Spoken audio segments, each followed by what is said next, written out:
This video is for you if you are planning on starting a credit repair company in 2021 and you want to know how you can do it with all the competition that there is out there. If that's something you want to learn about, stay tuned.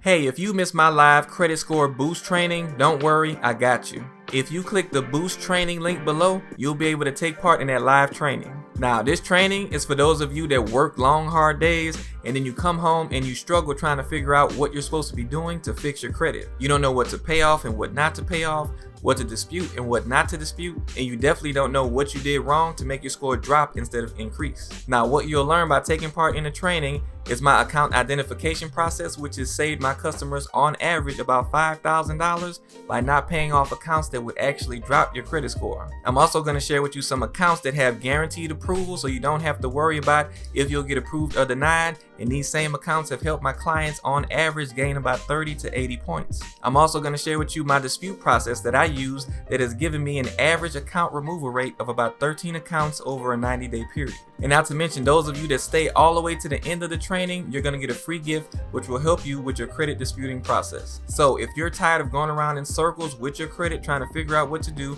go ahead and click the link below for the boost training. I'll see you there.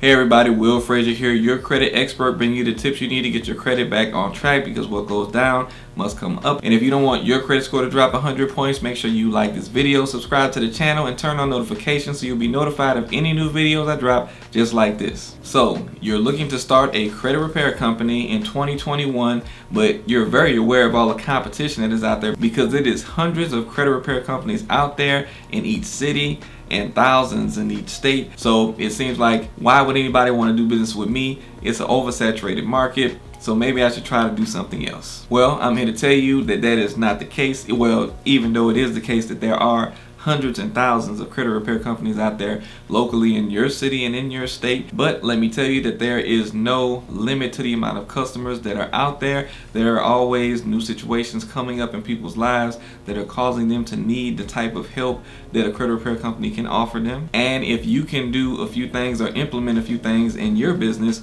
you can stand out enough to be able to get your piece of the pie. You can still be able to help a bunch of customers out there. You can build up your business and you won't even have to worry about the competition. So to help you with that, I'm going to share 3 tips with you today that should be very useful in making sure that you stand out in a crowded market of credit repair companies. But first things first, if you are just getting started with your credit repair company, the very first thing you want to do to make sure that you are a legitimate company that is following all of the laws that are out there, because there are quite a few, you want to go ahead and make sure you look up the CROA laws in your state. Now, there is a federal set of CROA laws, and CROA is the Credit Repair Organizations Act. It's basically a law that governs what credit repair companies can and cannot do in regards to how you charge customers, what you have to have in your contracts and agreements, things you can and can't say, and things that you are required to do or have in order to operate your business legally. And the federal CROA law basically sets the foundation for where the laws start at, but any state CROA laws, they build upon that foundation, and they can make things more strict or add more things that you have to do within that state law. So definitely make sure you look up the state CROA law first, so that you can see what it is that's required in your state. And what you're really looking to see is if you have any licensing requirements that you have to follow, or if you have a bond or something that you have to get in order to do business in that state, and of course how much you have to have in regards to the bond amount. And there are also some other details that are going to be in there explaining to you how much you can charge customers. So checking the whole thing out would definitely be worth it to make sure that you are operating legally. Of course, if you haven't done it yet, another thing that you want to do is make sure that you get registered legally with your state and city or county. You want to make sure you register your business as either a sole proprietorship, an LLC, a corporation, or one of the other business entity types. You just want to make sure that you do have your business legally registered so that you can know that you are operating as a legal business and not out here acting like a business with no official paperwork. You want to make sure you get your EIN number from the IRS, because that is something that you're going to need to do the next thing you need to do, which is to get your business bank account, of course, so where all your funds are going to go. And then of course you want to make sure you have some type of merchant account so that you can charge your customers to put the money in that bank account and to fund everything that you need to do for your growing business operation. Now, of course, there are a lot more details to all of those steps and a lot more things that you need to work on and build up in order to make sure that you have a successful business. And if you've already taken some of the steps that I just mentioned, please go ahead and mention in the comments how far you've gotten, what things you've already researched, or if I've mentioned some things that you didn't even know you needed to look up or research. Comment that in the comments below. And of course, if you guys need help and you need somebody to walk you through everything hand in hand and making sure that you're doing things the right way while you're getting your business started and going into operating it, maybe you've never operated a business before, or maybe this is your first time doing a credit repair business, I do have a coaching program where I would help you guys understand and teach you everything you need to know about starting a credit repair company and running a business versus doing it like a side hustle or something like that. So if you are interested in that, you can find a link to more information on that in the description. Now, going into those 3 tips that I have for you guys on what you need to do to stand out in a crowded market of credit repair companies. I'm pretty sure some of you are going to be like, well, duh, yeah, of course I'm going to do that, or of course I should be doing that. But I promise you, it is way deeper than you may think it is. And these are a few of the places that most credit repair companies drop the ball and end up not having as much success as they could and not helping as many people as they possibly could have because they don't do these simple things that you would think that they would know to do. Now, that very first thing is going to be answering the phone. When I say answer the phone, I'm talking about 2 different areas that you need to answer the phone that really makes a big difference. It's really bigger than you think. That first area is going to be answer the phone when people are calling you. When you're a new business, of course, you have to answer the phone when you see people calling. You want to make sure that you get to them within the first few rings. If for whatever reason you can't answer the phone for them, you want to make sure that you call them back as soon as you can or within a set amount of time. Of course, there are things you can do to automate some things to try to help it look like you're still engaging with the customer, even if you end up dropping the ball on answering the phone. But that's a whole nother video, and that's also part of what I teach in the coaching. But in this first area of answering the phone, it's just very important because, of course, anytime somebody's reaching out to you, they might be reaching out to a whole bunch of other places, those other companies that are your competition. And if you don't answer the phone, they're probably getting ready to call another company, and they're going to give a good price, and then they're going to take that customer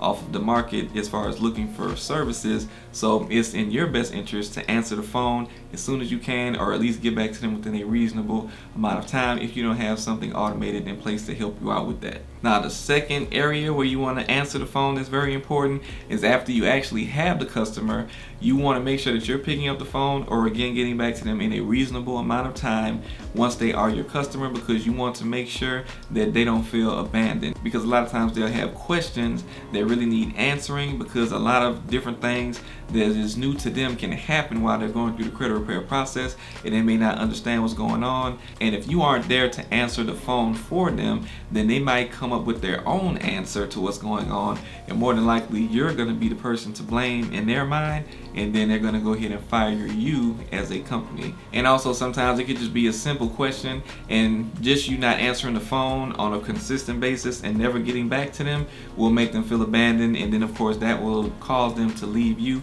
and go to another company as well. Or they might just have a bad taste for all credit repair companies in general because of the treatment that they got while they were with you at your company. Either way it go, you can avoid all of that by just making sure you answer the phone when they're first initially calling you for a service and once they become a customer of yours. Now, the second thing that you want to pay attention to is making sure that you know your craft when you are doing this. And when I say know your craft, that means basically understanding credit, how it works, understanding, disputing and things like that, because you want to make sure that you're doing things in a efficient way to make sure that you're giving the customer the best experience. And also when they do call with those questions, you want to be able to explain to somebody why their score may have dropped. It could be for a bunch of different reasons. More than likely it wasn't your fault, but if you can't explain what happened, it's definitely going to be considered your fault in the customer's mind, and then you will be to blame, and then you will have a missing customer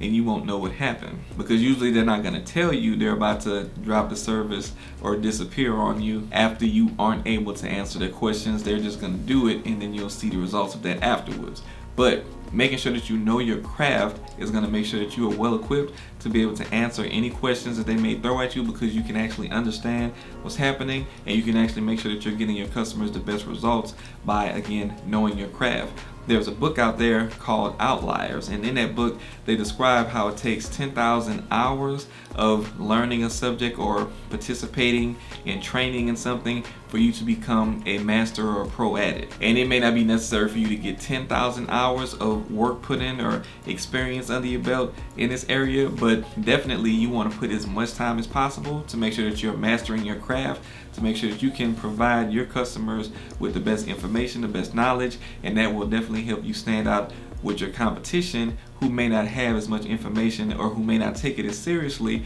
as you do. And now the third and probably the most important thing of all is to stand out from the competition. You just need to be yourself. Really, it sounds simple, but it's so true, because you don't have to try to be somebody you're not. You don't try to have to put on and make it seem like you have all these extra levels of achievement, or make it seem like you're doing things that you haven't done. You want to be completely 100% honest. If you're new to this and you have never been in business before, you want to let people know that, hey, I'm just getting started on my credit repair business journey, and why don't you come through this journey with me? Or if you do have a certain area of expertise dealing with finances already, like me, I worked at a bank for almost 3 years and I got an MBA in finance. So of course, when I speak or when I talk or when I'm putting content out, I'm gonna speak on those things because I can speak to those things, because I've actually lived through those different things, so I can speak to it. A lot of times people think that they need to put on in order to get people to like them,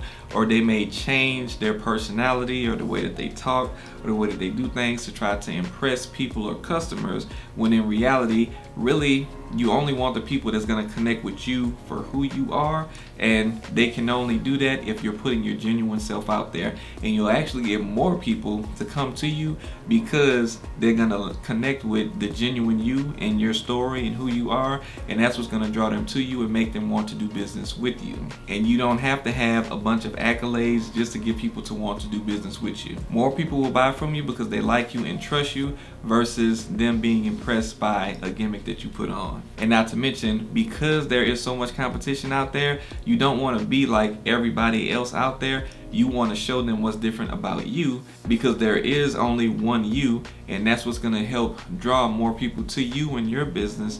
than these other companies that are out there. And yes, I know these 3 things may sound super simple, but I promise you that they will really help you take off and stand out amongst a whole bunch of other competition that is out there. No matter how many different companies are in you, you can have a whole circle of credit repair companies around your company, and a customer that connects with you and sees that you do all of these things that I mentioned, they will definitely come to you versus the competition. So hopefully all this information was helpful. If it was, make sure that you share this video with others that may need it. Make sure you comment down below if this seems like it will actually help you to stand out, or if you think that there's some other things that I could have mentioned that would help you stand out in the midst of a whole bunch of competition, then make sure you leave that in the comments as well. I thank you guys for sticking around to the end. And again, make sure that if you needed some help or you wanted some hands-on coaching to help get you through this beginning stage of starting your credit repair company, make sure to check the link out in the description and check out the business coaching that I have for people trying to start a credit repair company that will help you learn all the things that I wish I knew when I got started, and it actually led me to make my first $50K within the first full year of me being a business owner. With that being said, I'm going to see you guys to some other videos that should be helpful to your credit repair business journey, and I'll see you guys next time.